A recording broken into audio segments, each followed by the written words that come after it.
Liquid policy scam हुआ, MCD और counsellors की जो प्रॉब्लम है दिल्ली में, साफ सफाई एक बहुत बड़ा मुद्दा है। जो है वोटर लिस्ट से नाम करना, जहाँ जहाँ पे नॉन बीजेपी वोटर्स होते हैं उनके नाम कट जाते हैं। फिर हम बात करेंगे स्कूल की, मोहल्ला क्लिनिक की। राष्ट्रपति ट्रंप, उन्होंने अभी हमारे विदेश मंत्री जयशंकर जी को एक लिस्ट थमाई है जिसमें 18,000 इंडियंस के नाम है जो इलीगल रहते हैं, देशों के नाम पे हल्ला मचाते हैं। दोस्तों, इंडिया में आज की डेट में और कुछ चले ना चले लेकिन चुनाव जरूर चल रहा होता है, चाहे वो कोई किसी गांव के प्रधानी का चुनाव हो या फिर वो लोकसभा का चुनाव हो। अब दिल्ली का इलेक्शन आ रहा है फरवरी में, जो कि अगले महीने में कुछ दिनों बाद ही है। कुछ ऐसे मुद्दे हैं जिनको लेके बीजेपी, हमें ऐसा लगता है कि भ्रम फैलाती है। ये सारा का सारा जो तंत्र है, चाहे वो मीडिया की इन्वॉल्वमेंट हो, चाहे सिस्टम की इन्वॉल्वमेंट हो, चुनाव में एलिगेशंस लगने चाहिए, लेकिन लगने चाहिए कि आपने ये वादे करे थे और इन वादों को क्यों नहीं किया। एक डिबेट होनी चाहिए। तो कुछ मुद्दे जैसे लिक्विड पॉलिसी स्कैम हुआ, एमसीडी और काउंसलर्स की जो प्रॉब्लम है दिल्ली में, साफ सफाई एक बहुत बड़ा मुद्दा है। फिर एक जो लोगों ने भी आइडेंटिफाई करना शुरू करा है, जो है वोटर लिस्ट से नाम करना। ऐसा देखा गया है कि डिटेल में बात करेंगे, पर ऐसा देखा गया है कि जहां जहां पे नॉन बीजेपी वोटर्स होते हैं उनके नाम कट जाते हैं। फिर हम बात करेंगे स्कूल की, मोहल्ला क्लिनिक की, या जो मेडिकल सिस्टम अपलिफ्ट हुआ है दिल्ली में। हम यूके में रहते हैं तो हम एनएचएस से कंपेयर करेंगे, हम जो यूके के स्कूलिंग सिस्टम उससे कंपेयर करेंगे। फिर बात करेंगे जो बीजेपी जो फ्रीबीज बोलती है, जिसमें सबसे ऊपर आता है फ्री बिजली। और एक ऐसा मुद्दा जो इस समय पूरा अंतरराष्ट्रीय सुर्खियां बटोर चुका है, राष्ट्रपति ट्रंप जो भी दोबारा से यूएस के राष्ट्रपति बने हैं, उन्होंने अभी हमारे विदेश मंत्री जयशंकर जी को एक लिस्ट थमाई है जिसमें 18,000 इंडियंस के नाम है जो इलीगल रहते हैं, जिसके मामले में इंडियन गवर्नमेंट चुप है, लेकिन वहीं पे वो बांग्लादेशियों के नाम पे हल्ला मचाते हैं। तो उस पर भी हम बात करेंगे, कुछ फैक्ट्स डिस्कस करेंगे। मैं संदीप बेस्टू, मेरे साथ रूपांग शाह है, ऐश्वर्या गोयल है, आलोक शुक्ला है और विक्रम सिंह है। पहली बात करते हैं लिक्विड पॉलिसी पे। क्या बवाल क्या है यार ये, क्योंकि देखो हर कोई तो शराब पीता ही है, तो इतना क्यों लोग इस पर हल्ला मचा रहे हैं? नहीं, आपकी बात बिल्कुल सही है, बट अगर मैं एक आम आदमी के पॉइंट ऑफ व्यू से सोचूं तो लिकर स्कैम है ही नहीं। जैसे एक कहावत नहीं होती है कि अगर किसी को आपको गिराना है तो पहले उसकी सोच को गिराना पड़ेगा। और केजरीवाल एक सोच है, जो उसकी एंटी करप्शन इमेज है, जो उसने इतने सालों से एंटी करप्शन क्रूसेडर की जैसे वो निकल के आया। तो उस मुद्दे पर बीजेपी ने पिछले 2 या 3 चुनाव लड़े जिसमें उसको कोई सफलता हासिल नहीं हुई। अब उनका ये सोचना है कि भाई इसको हम सोच को कैसे खत्म करें। तो इनको ये भी पता है कि ईडी इनकी, सीबीआई इनकी, सारा तंत्र इनका, तो आप इल्जाम लगाओ और जेल में डालो। इनको ये भी पता है कि ट्रायल शुरू करेंगे नहीं, क्योंकि ट्रायल शुरू किया तो जैसे सुप्रीम कोर्ट ने बोला ही था मनीष सिसोदिया के केस में, जैसे मनीष सिसोदिया के केस में सुप्रीम कोर्ट ने साफ बोल दिया था कि अगर ये आपका केस ट्रायल में गया तो पहले दिन ये 5 मिनट भी नहीं रुकने वाला। तो इनको भी पता है कि ये केस कुछ भी नहीं है, बट इनको ये भी पता है कि अगर हम इसको जेल भेज देते हैं या जेल भेज दिया, उसके बाद इस मुद्दे को पूरी तरीके से कैसे भुनाया जाए, क्योंकि इनको भी पता है मुद्दा है नहीं, बट पब्लिक और मीडिया इनके साथ है। आप एक ही चीज को 100 बार बोलोगे, झूठ को अगर आप तेज बोलोगे, तो जैसे मनीष सिसोदिया के केस में था, सुप्रीम कोर्ट ने साफ बोला था कि अगर ये केस ट्रायल में गया तो आपका ये केस 5 मिनट भी नहीं टिकेगा। इनको भी पता है कि वो केस 5 मिनट नहीं टिकेगा, पर इनको केस है नहीं, उनको सिर्फ एक मुद्दा खड़ा करना है। और केजरीवाल जो सोच है, जो एंटी करप्शन का उसका इमेज है, वो इमेज को इनको कैसे भी करके खत्म करना है। तो ये जो सारा लिकर पॉलिसी या लिकर स्कैम की अगर हम बात करेंगे, अगर आपने दिल्ली के किसी आम आदमी को देखा हो, ये सिर्फ मीडिया में या जो ओपोनेंट्स हैं सिर्फ वही बोल रहे हैं कि ये पॉलिसी खराब है या इसमें करप्शन है, बट अगर इसका एक्चुअल फैक्ट्स देखेंगे तो करप्शन तो कहीं है ही नहीं, किसी को मिला नहीं। हाँ, इससे एक जो डेंट करने की इन्होंने कोशिश करी थी वो है इमेज पे, कि भाई अब केजरीवाल जब बोलता है कि मैं ईमानदार हूँ, तो ये एक तरह से नैरेटिव भी चलाते हैं कि नहीं, अब आप ईमानदार रहे नहीं। मेरे हिसाब से ईमानदार कैसे नहीं रहे, क्योंकि वो तो कोई ऐसे तो आप किसी पे भी इल्जाम लगाओ, सरकार आपका तंत्र आपका, जेल में डालो, जेल में डालते ही आप तो आदमी वैसे ही पछताने लगता है या ये सोचता है कि मैं पॉलिटिक्स में गई क्यों। तो मेरा एक आम आदमी का पॉइंट यही है कि इमेज को खत्म किया। हाँ, और अगर करप्शन किया होता तो कुछ पैसे अगर मिले होते हैं तो डेफिनेटली ट्रायल करते हैं, छोड़ते ही नहीं। ट्रायल नहीं करना एक पक्का सबूत है कि इनको कुछ नहीं मिला। ठीक है, ट्रायल स्टार्ट करेंगे इमीडिएटली, जैसे आपने कहा। और अगर केजरीवाल भ्रष्टाचारी होता तो कब का बीजेपी ज्वाइन करे, 6 महीने वो जेल में नहीं जाए। इसमें कोई एक पैसे का रिकवरी नहीं हुई है। और सबसे बड़ा, इन्होंने इसको पीएमएलए में इसलिए अरेस्ट किया क्योंकि पीएमएलए की जो बेल की थ्रेशोल्ड है वो बहुत हाई रहती है। ये बात कॉमन आदमी को नहीं समझ में आती कि जब चाह के भी ये कानून ऐसा है कि जब तक जो मुजरिम है वो अपने अगेंस्ट बेगुनाही का सबूत न दे दे तब तक बेल या कोई डिसीजन नहीं आता है। लेकिन इस रूल के अगेंस्ट भी जाके कोर्ट ने देखा कि ये केस नहीं बन रहा था, ये फर्जी मामला है, मजबूरन उनको बेल देनी पड़ी। ये सबसे बड़ा सबूत है जो लोगों को समझा।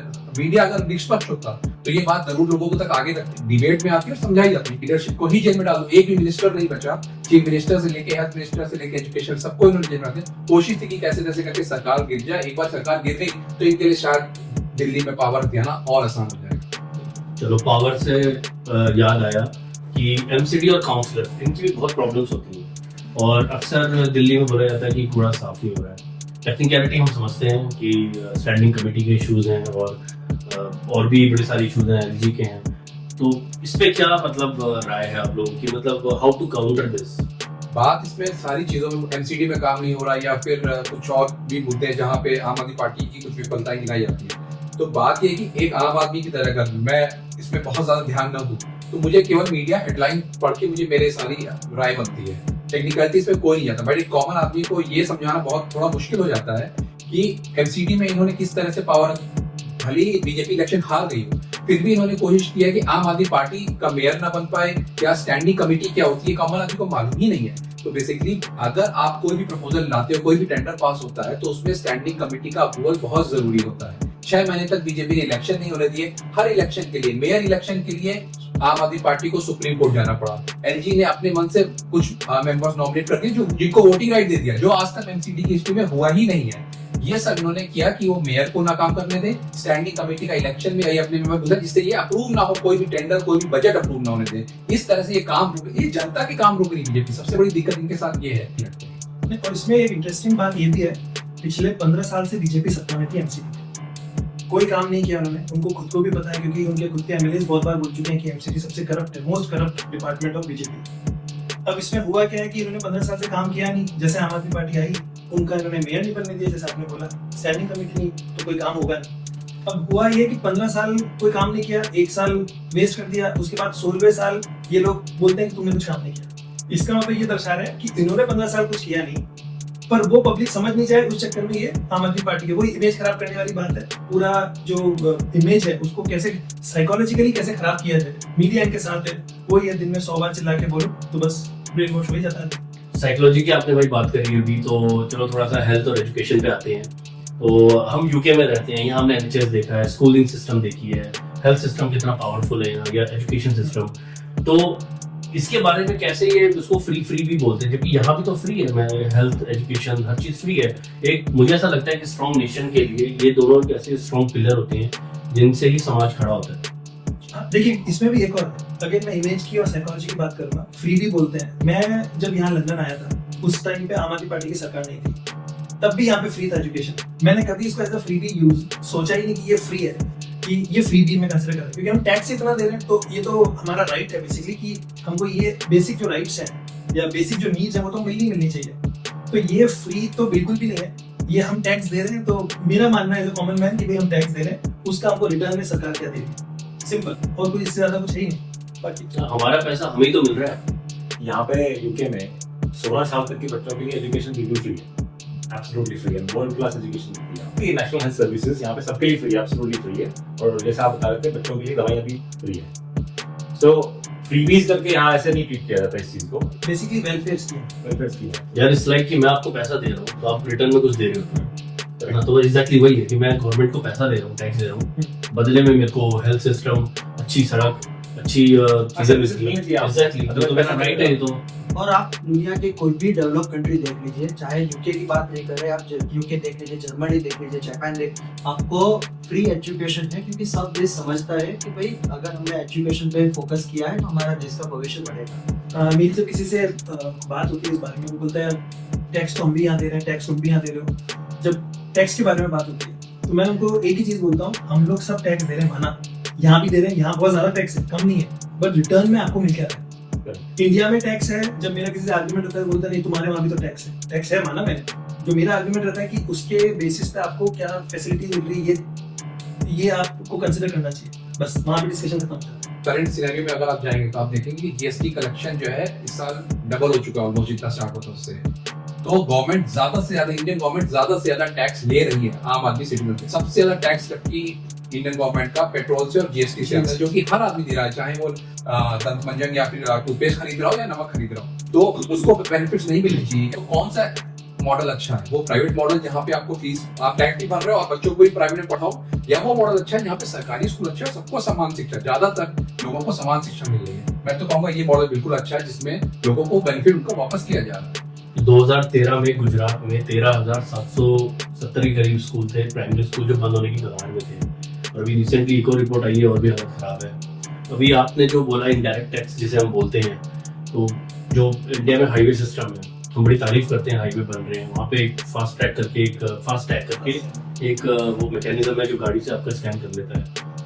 अभी उसमें एक बड़ी मजेदार चीज़ है, अगर आपकी गाड़ी है, रूपान आपकी गाड़ी है, ठीक है, और आपका बैंक अकाउंट वहाँ नहीं रहते हो और आपका KYC नहीं हुआ है, तो आपका अकाउंट फ्रीज है। आपको अब मेरे को आपकी गाड़ी चलानी है, तो मुझे नया फास्ट टैग चाहिए। उसके लिए दो चीज़ें, या तो आप आपके KYC करा के उसको रीएक्टिवेट कराओ, या मुझे एक नया अकाउंट खोलना पड़ेगा, उसमें KYC करा के फास्ट टैग उसको एक्टिवेट करवाना पड़ेगा। रिक्वायरमेंट क्या है? मिनिमम 25,000 उसके अंदर आपको जमा करनी है। अगर आप जमा नहीं करते हो, तो अगर एक जगह टोल टैक्स अगर 160 है, अगर आप वो फास्ट टैग के थ्रू नहीं देते हो, तो यू हैव टू पे डबल। तो कितना बड़ा मतलब एक वो है ये कि अगर आप 150 कहीं दे रहे हो तो 300 आपको देना है, एज अ पेनल्टी वो आपसे चार्ज करते हैं। दूसरी चीज, हम लोग ये फ्रीबीज की बात कर रहे हैं, तो अगर देखा जाए तो चलो दिल्ली में फ्रीबीज दे रहे हैं, पर फिर भी दिल्ली का बजट जो है वो सरप्लस बजट है। जबकि आप जहाँ पे बीजेपी शासित जो भी है, गुजरात देख लीजिए, राजस्थान देख लीजिए, मध्य प्रदेश देख लीजिए, वहाँ पे तो फ्रीबीज नहीं है, तो वहाँ का तो स्टेट बजट सरप्लस में होना चाहिए। तो वहाँ पे तो डेट है वो सब भी बढ़ रहा है और बजट भी उसका सरप्लस में नहीं है। एक अक्सर कोई बार बोलते हैं कि यार मोहल्ला क्लिनिक, क्या है मोहल्ला क्लिनिक? लोगों को ये समझ में नहीं आता कि इंडिया में कंसेप्ट होता था पहले डिस्पेंसरी वाला, जो कि एक प्राइमरी हेल्थ सेंटर होता है। कहाँ है डिस्पेंसरीज? रूरल एरियाज में खाली पड़े रहते हैं, कोई कंपाउंडर वही डॉक्टर बना हुआ है, कई बार तो कंपाउंडर भी नहीं होता, डॉक्टर ही बस क्लीनर होता है, वही पैरासिटामोल दे के काम चला रहा है। वही कंसेप्ट इन्होंने शुरू किया दिल्ली में, और जो कि कितना सस्ते में शुरू करा। एक कोटा केबिन हायर करा, उसके अंदर वर्ल्ड क्लास सारी फैसिलिटीज रखी, उसमें दवाइयाँ भी फ्री मिलती हैं।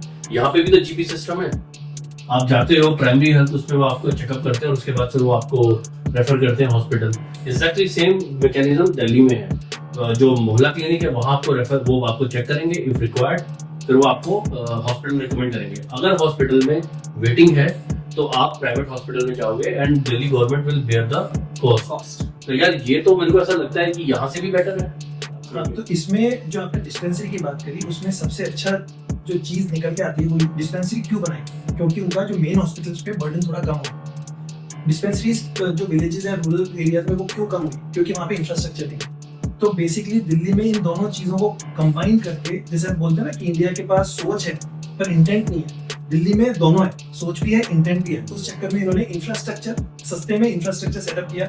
आप देख लो, आईपैड है आपके पास, AI की हम बात करते हैं, उसमें सारी फैसिलिटीज है, बेसिक जो फैसिलिटीज होती है। मैंने कुछ लोगों के आर्गुमेंट सुने, यार मोहल्ला क्लिनिक में तुम ऑपरेशंस नहीं करते। उनको कैसे समझाएं कि मोहल्ला क्लिनिक हॉस्पिटल के लिए ऑपरेशंस नहीं है?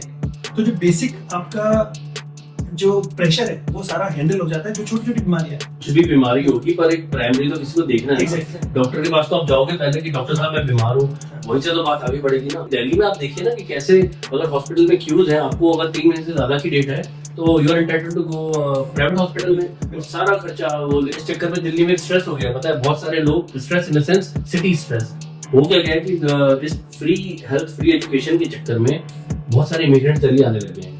अब बहुत सारे इमिग्रेंट्स दिल्ली आते हैं क्योंकि वो बिहार से या MP से, राजस्थान से, हमारे उत्तराखंड से, हर जगह से दिल्ली में आते हैं। दिल्ली में कोई दिल्ली का नहीं, सब बाहर के हैं। वो कह रहा है दिल्ली में स्ट्रेस बढ़ रहा है, ठीक है। अब इसी का फायदा उठा के बीजेपी जो है वो इमिग्रेंट्स की बात शुरू करती है, फिर वहां से इलीगल इमिग्रेंट्स की बात करती है। अब उसमें हल्ला मच रहा है रोहिंग्या का। रोहिंग्या कहाँ से आए? वो कहते हैं जी म्यांमार से आए, बांग्लादेश के थ्रू आए। तो किसके पास ये है पूरा कंट्रोल? इसमें एक एनालॉजी अगर आप समझने की कोशिश करें तो एक बड़ी अच्छी एनालॉजी है कि आपका घर है, आपके घर के बाहर आपने सिक्योरिटी गार्ड रख रखा है, और उसकी सिक्योरिटी गार्ड की ड्यूटी ये होती है कि घर पे किसी अननेसेसरी किसी की एंट्री अलाउ नहीं है। अब बात ये वही हुई कि सिक्योरिटी गार्ड ने अननेसेसरी एंट्री अलाउ कर दी, वो घर में आ गया, उसके बाद सिक्योरिटी गार्ड खुद ही चिल्ला रहा है कि देखो देखो उन्होंने अपने घर में चोरों को बुला लिया या अपने घर में किसी बाहर वाले को बुला लिया। तो लोगों को ये समझना बहुत जरूरी है कि एक्चुअली हो क्या रहा है।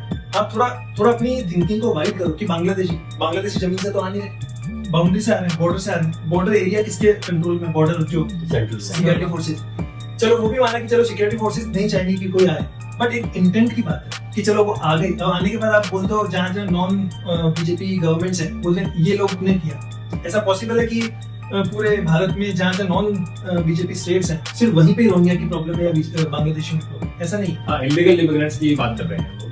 तो अभी आप बता रहे ट्रम्प भी जीता वहाँ पे, तो उन्होंने भी लंबी लिस्ट थमाई है कि आपके यहाँ से फर्स्ट फेज है अभी फर्स्ट फेज है अभी। लोगों की लिस्ट थमाई कि ये लोग इलीगली अमेरिका में आए हैं तो उसको लेके जाओ। तो बट लेकिन ये इंडिया को नहीं करना, राइट? इंडिया को भी करना चाहिए कि सेंट्रल गवर्नमेंट को स्पेसिफिकली मेक श्योर करना चाहिए। आपकी बात पे एक ऐड करता हूँ कि मोदी ने 2014 में जब इलेक्शन कैंपेन थे तो उसने बोला था कि 26 मई के बाद बांग्लादेशियों की वापसी शुरू हो जाएगी। उसके बाद अभी मोदी 5 बार मिल चुका है बांग्लादेशी पीएम एक्स पीएम से, पर आज तक कभी कोई बात नहीं हुई इसकी इमिग्रेंट्स की। नहीं, पर इसमें एक जो अभी जोक चल रहा है वही चल रहा है कि यूएस ने 18,000 जो इमिग्रेंट्स इलीगल इमिग्रेंट्स को भारत में लौटा दिया विदाउट सीए एनआरसी। तो ये होता है, आप सीए एनआरसी को मुद्दा बनाकर सिर्फ वोट ले रहे हो या आपका एक्चुअल इंटेंट है भेजने का?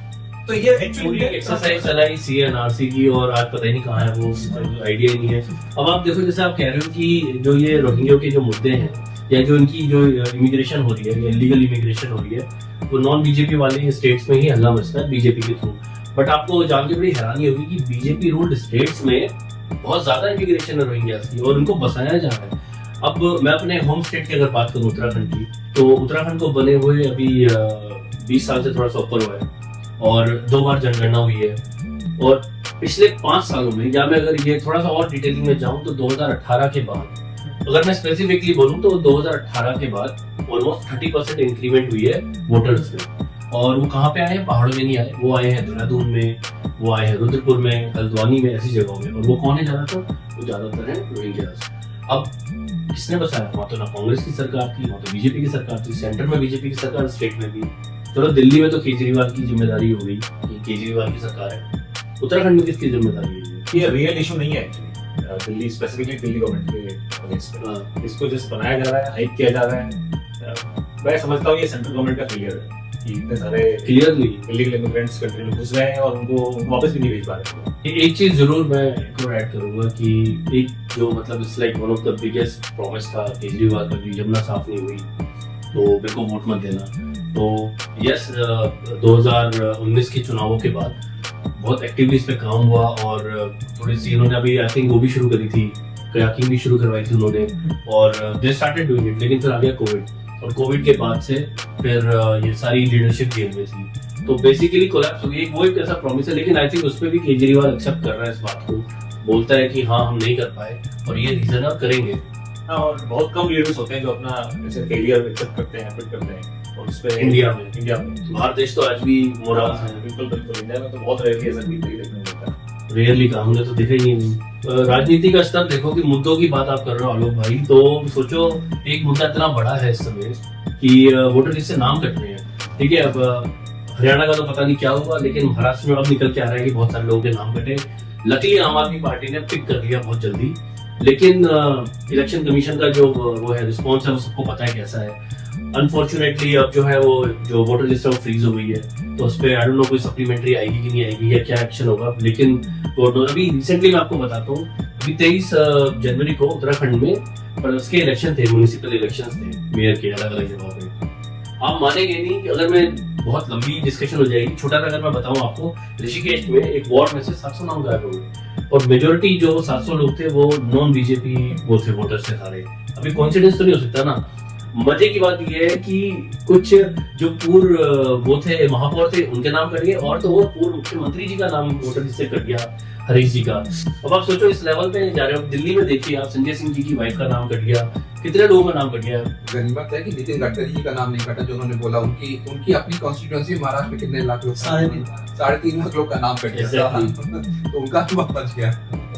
और इसमें मैं जोड़ना चाहूंगा कि जब भी ईवीएम मशीन में कुछ फॉल्ट निकलता है तो वो बीजेपी के फेवर में निकलता है और जब वोटर्स डिलीट होते हैं मास स्केल पे वो भी बीजेपी को यार। अभी मोदी का एक मैंने वीडियो देखा है और उसमें मोदी बोल रहा है कि बड़े बड़े देशों में बैलेट पेपर से वोटिंग होती है अब आप सोचो मोदी का 11 साल होने वाले हैं पूरे इसको, उसने क्यों नहीं हटाया अभी तक ये ईवीएम? तो देयर इज अ बेनिफिट। और उसमें यार कोई बोले ईवीएम हैक नहीं हो सकती, तो बेवकूफ वाली बात है, सॉफ्टवेयर यार। इन्होंने जो वोटर लिस्ट का मैनिपुलेशन किया था, एक और तरीका, तो साम दाम दंड भेद जैसे कहते हैं ना, कि आपका एडमिनिस्ट्रेशन का जो मिसयूज करके इन्होंने वोटर लिस्ट को मैनिपुलेट करना शुरू कर दिया है, ये इंडियन डेमोक्रेसी के लिए बहुत ही खतरनाक चीज है। ये तो ये वो बहुत बात हुई ना danger कि अभी ऐश हम बात कर रहे थे उस दिन कल की, तो उसमें वो एक वो बोलता है कि जो अर्जुन कर्ण पे बाण चलाते हैं और कर्ण का वो जो रथ है वो थोड़ा पीछे चले जाता है, जब कर्ण बाण चलाता है तो हल्का सा पीछे होता है, तो अर्जुन बोलता है कि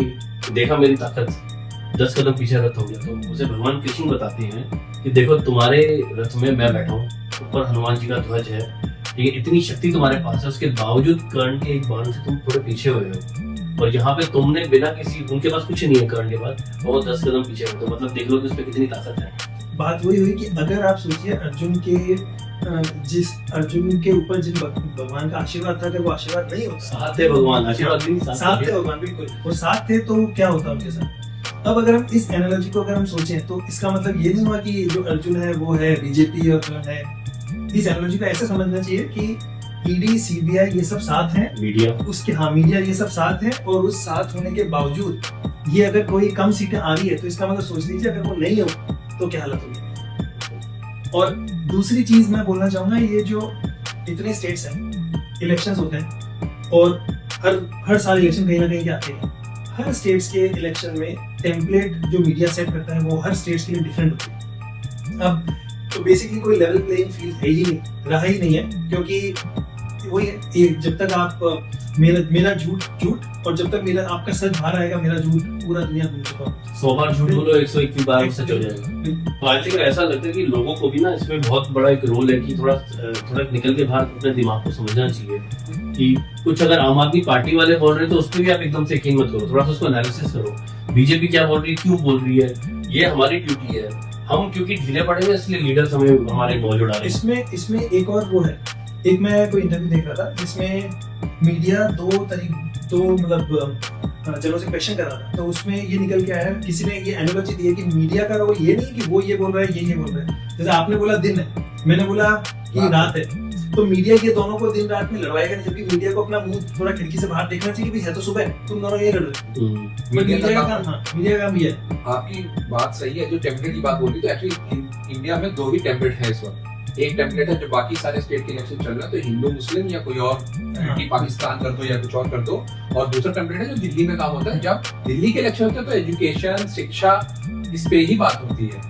तो ये एक वो आम आदमी पार्टी की तरफ से, वो आम आदमी पार्टी की तरफ से और होती है। इसमें एज अ कॉमन मैन जो मेरा व्यू रहता है वो ये रहना चाहिए, आप थोड़ा अपने लिए भी देखो। हम मानते हैं कि चलो देशभक्ति और ये सब जरूरी है, but this is not the only thing. इसीलिए एक आम आदमी सोचे कि उसके लिए कौन सा टेम्पलेट जो है वो अच्छा है, उसके बच्चों के लिए कौन सा और देश के भविष्य के लिए कौन सा अच्छा है। 10 सालों से जब से बीजेपी गवर्नमेंट है, इन्होंने एजुकेशन का बजट 2.3% ऑफ जीडीपी और या हेल्थ का बजट ऐसे 3% ऑफ जीडीपी कर दिया, और हर साल कम करते जा रहे हैं। ऐसे में आप कैसे स्वस्थ भारत बनाएंगे और कैसे शिक्षित भारत बनाएंगे? देश क्या है? देश जमीन का टुकड़ा या बॉर्डर या देश सोसाइटी है, देश लोग हैं। सोसाइटी देश वो लोग हैं जो इंडिया में रहते हैं, वो लोग देश, उसको देश बोलते हैं। तो अगर आपके बच्चे नहीं पढ़ेंगे, आप स्वस्थ नहीं रहोगे, तो कल को आपका देश ही बीमार रहेगा और अनपढ़ रहेगा। भविष्य देश का भविष्य अनपढ़ और देश का भविष्य बीमार, इसी डायरेक्शन में जा रहे हैं। सिंपल सी बात है यार कि जितने देश आज तरक्की कर रहे हैं वो सारे रिलीजन पे बात नहीं करते। मैं वापस ऐश आपकी बात पे जाऊंगा विक्रम, कि जो हमारी जो पॉपुलेशन है और हमारे जो लोग हैं, देश क्या है, हमारे लोग हैं, और हम एक यूथ नेशन है, हमारी पॉपुलेशन क्या हमारी स्ट्रेंथ है या वीकनेस है। तो उसने बोला कि हमारी पॉपुलेशन हम उसको कैसे शेप करेंगे उसके ऊपर डिपेंड करेगा कि हमारी स्ट्रेंथ बनेगी या वीकनेस। अगर हम उन्हें ट्रेन करेंगे, एजुकेट करेंगे, तो it will be very good pool of human resource. अगर हम उन्हें अशिक्षित रखेंगे, और उन्हें स्वस्थ भी नहीं होने देंगे, तो वो आगे चल के हमारे ऊपर बोझ ही बनेगा, वो देश के लिए बोझ बनेगा। आपको उतना दूर जाने की भी जरूरत नहीं है। आप अपने घर में अपने बच्चों के साथ सेम चीज कर लीजिए। अगर आप उनको स्वस्थ नहीं रखेंगे तो आप स्ट्रेस में रहेंगे, वो स्ट्रेस में रहेंगे, तरक्की आप ऐसे पूरा नहीं घर स्ट्रेस में। तो एज अ कॉमन मैन आपको बहुत दूर की सोचने की जरूरत ही नहीं है। अगर आपने आसपास कहते हैं देखेंगे चैरिटी बिगिंस एट होम। देश में 2 मॉडल है, एक मोदी जी का मॉडल है जिसमें उनका एक मॉडल ये है कि सब कुछ प्राइवेटाइज कर दो, आप जीएसटी टैक्स भी हमें दो, सब कुछ करो और अपने बच्चों को पढ़ाओ भी प्राइवेट में और इलाज भी प्राइवेट में कराओ। उन्होंने एक झुंझुना दिया आयुष्मान भारत का, जिसमें कि एक क्राइटेरिया शायद ये है मेरे हिसाब से कि अगर आपके घर में फ्रिज है तो भी आप उसके लिए एलिजिबल नहीं हो, टीवी या फ्रिज है टीवी है, छत है, छत से तो स्कूटर आपके लिए है। एलिजिबल नहीं हो। बहुत गरीब है, बहुत लोग हैं ऐसे जो बेसिकली उनके पास शायद कुछ उसके लिए नहीं शायद दिल्ली गवर्नमेंट उसको वो नहीं करती है। तो ये कोई बहुत अच्छी स्कीम नहीं है और उसमें करप्शन आप देख लीजिए, अभी लागू हुए 2-4 साल भी हुए हैं, उसमें हजारों करप्शन के केसेस आ रहे हैं जिसमें कि फर्जी ऑपरेशन हो रहे हैं, फर्जी बिल बन रहे हैं। इसीलिए ऐसा हेल्थ केयर मॉडल की जो सिर्फ प्राइवेट पे डिपेंडेंट हो या ऐसा एजुकेशन मॉडल जो सिर्फ प्राइवेट पे डिपेंडेंट हो, वो अल्टीमेटली लार्जर वो पॉपुलेशन को नहीं सर्व करेगा और करप्शन उसमें बहुत ज्यादा होगा। राष्ट्रभक्ति और देशभक्ति 2 अलग अलग चीजें हैं। देशभक्ति जो है वो देश है, वो देश की बात होती है, देश में कौन है, सब है। तो राष्ट्रभक्ति जो होती है वो सिर्फ एक रेस की बात होती है, वो जातिवाद होती है। जिस हम इंडिया में हम जो राष्ट्रवाद करते हैं उसे ये लोग भूल जाते हैं कि वेस्टर्न वर्ल्ड में उसको पसंद नहीं करा जाता, नाजी माना जाता है, उनको लेफ्टिस्ट, उनको फासिस्ट माना जाता है। तो आई होप आप लोगों को ये डिस्कशन अच्छी लगी होगी। थोड़ा सा हम लोगों की कोशिश थी कि एक ऐसा कुछ एक डिस्कशन करें जिसमें हम लोग ये बताएं कि जो बीजेपी जो नैरेटिव दिल्ली में सेट कर रही है उसके क्या सही है क्या गलत है। हमारी बातें मत जाइए, थोड़ा सा एनालिसिस करिए, थोड़ा सा गूगल कीजिए और सोच समझ के वोट कीजिए। ये वीडियो स्पेसिफिकली दिल्ली वालों के लिए है और तो और दूसरों के लिए भी है, बट क्योंकि दिल्ली इलेक्शन पास है तो आप लोग इस पे थोड़ा सा प्लीज समझिए, सोच समझ के वोट कीजिए, आपके लिए क्या सही है। इसको सिर्फ एज अ कॉमन मैन लीजिए, कोई ज्यादा डेटा, कोई ज्यादा एनालिसिस करने की जरूरत नहीं है। आपकी क्या जरूरत है उसके हिसाब से बहुत बहुत धन्यवाद। बहुत बहुत धन्यवाद।